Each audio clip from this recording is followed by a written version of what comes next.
Look at it shine. Wow, it's magic. Good job, Annie. It's sparkling.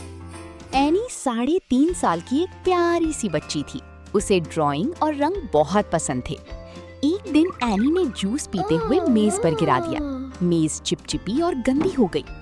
अम्मी ने प्यार से कहा, एनी, हमें अपनी चीजें साफ रखनी चाहिए। एनी ने छोटा सा गुलाबी कपड़ा उठाया और सफाई करना शुरू कर दी। जैसे जैसे एनी मेज साफ करती गई, उसे लगने लगा कि मेज चमक रही है। एनी खुश होकर बोली, वाह, साफ साफ। फिर उसने अपने खिलौनों की शेल्फ भी साफ की। टेडी बेयर भी साफ होकर बहुत प्यारा लगने लगा।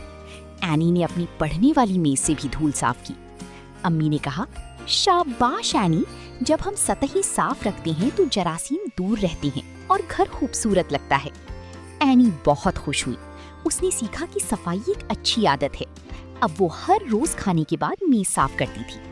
रात को एनी ने अपनी जादुई कपड़े को गले लगाया और कहा, साफ घर खुश घर। सबक, सफाई हमें सेहतमंद और खुश रखती है। Thanks for watching, everyone.